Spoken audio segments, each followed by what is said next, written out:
seja, pode-se dizer que o Brasil tem hoje relações com o continente africano como jamais teve em toda a sua história. Podemos afirmar isso sem dúvida de errar. E, naturalmente, se desdobra, isso significa maiores relações comerciais, maior intercâmbio cultural, isso também tem se demonstrado nesse processo de aproximação. Isso é bom para o Brasil e é bom para o continente africano. É bom para o Brasil que se reconheça a sua parte negra, a sua parte africana e, consequentemente, adote as medidas necessárias para valorizar a nossa origem e valorizar a nossa origem, valorizar também os afros brasileiros. E é bom para o continente africano porque vê no Brasil um país emergente, um país considerado do terceiro mundo, mas já um país pujante na economia mundial, vê no Brasil um parceiro capaz de poder ajudá-los, capaz de poder contribuir para que o renascimento africano ocorra de fato no menor espaço de tempo possível. E quais os países em que nós temos maior proximidade, tanto comercial quanto cultural? Primeiro, os países de língua portuguesa, por todas as razões históricas e também porque lá está uma economia do petróleo muito forte. Então, Angola, Moçambique, Cabo Verde são países que são quase irmãos. Nós podemos dizer que transitamos nesses países como se estivéssemos em nossa casa. Então, esses países da CPLP, sem dúvida nenhuma, são os principais parceiros no primeiro momento. Mas nós temos hoje uma excelente relação com a África do Sul, com a Nigéria, com Moçambique.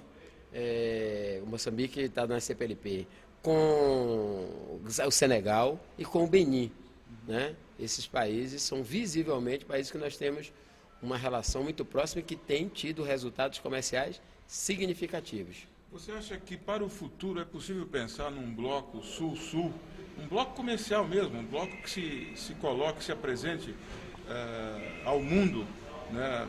Quer dizer, seria o quê? Uma extensão, talvez, uma extensão africana do Mercosul? Você acha que é possível pensar nessa perspectiva e no futuro o Brasil, essa aproximação com o continente africano resultar em uma aproximação mais orgânica? Você vê essa possibilidade? Olha, eu acho que não é no futuro, não. Eu acho que o presente já indica isso.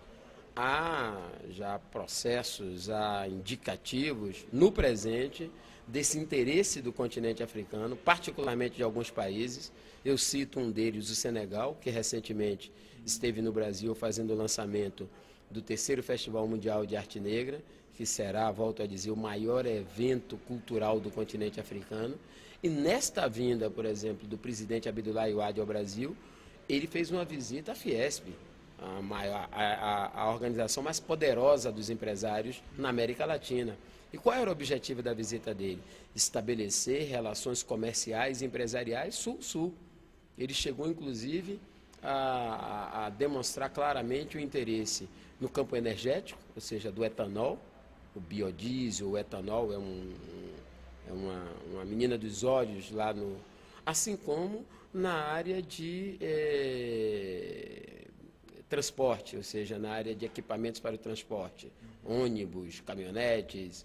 Então, eu acho que não é o futuro, não, acho que já é o presente. Além da aproximação com a África, Zulu, as relações também com a América Latina se aproximaram muito do ponto de vista de uma maior interação entre as comunidades negras. O que nós, na sua avaliação, podemos oferecer e o que nós podemos ter em troca nessa relação com os afro-latinos? Olha, nós já estamos, na verdade, em trabalho, com o trabalho em andamento.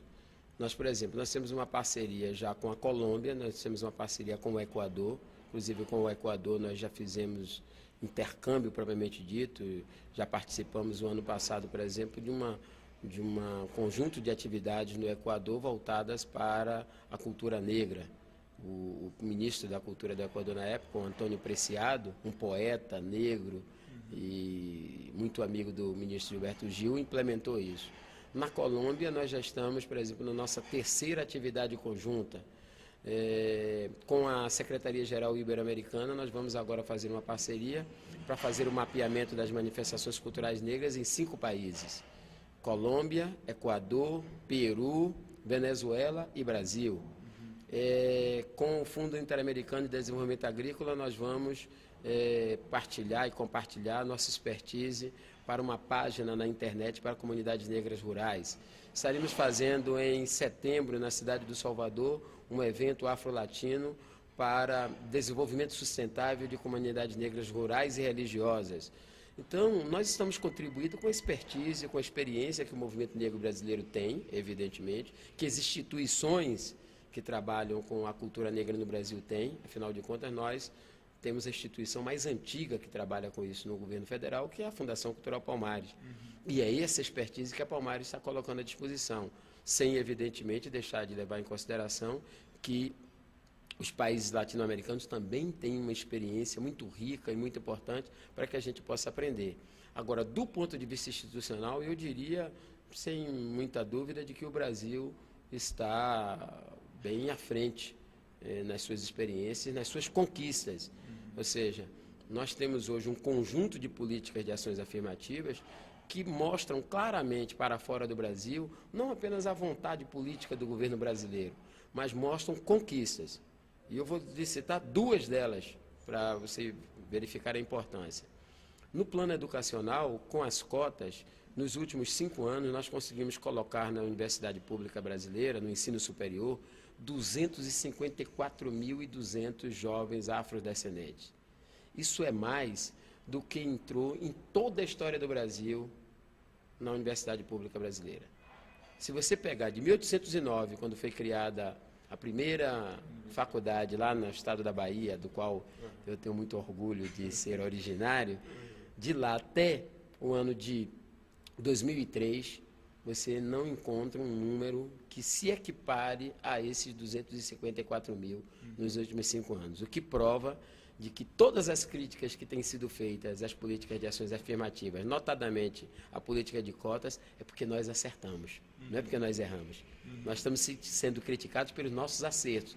E os nossos acertos significam redução de privilégios, os nossos acertos significam pluralidade étnica na universidade brasileira, e os nossos acertos significam a possibilidade de uma parcela da população alcançar o poder real.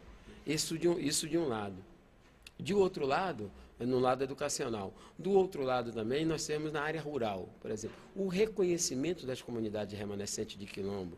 1.332 comunidades reconhecidas possibilitou não apenas o lado simbólico, porque a gente sabe que os quilombolas chegam no máximo a 3 milhões, mas não foi o lado simbólico apenas que ficou ressaltado nisso. O que ficou ressaltado foi que, além do lado simbólico, há uma possibilidade real de fazermos justiça no campo, de podermos fazer com que a terra brasileira, com que o território brasileiro seja utilizado por aqueles que verdadeiramente neles trabalham. E essa possibilidade que se realizou, que vem se realizando com os quilombolas, assustou também um outro setor extremamente conservador da sociedade brasileira, que são os latifundiários. Aliás, é quase um tabu. Você falar em democratização da terra no Brasil é um tabu. Um tabu que consegue fazer com que estruturas do século XVIII, do século XIX, perdurem no Brasil do século XXI. Né? Então, esses dois aspectos só já são referências extremamente positivas para a nossa América Latina, cujas comunidades negras vivem em situação tão lastimável, tão drástica, tão lamentável quanto várias comunidades negras vivem no Brasil.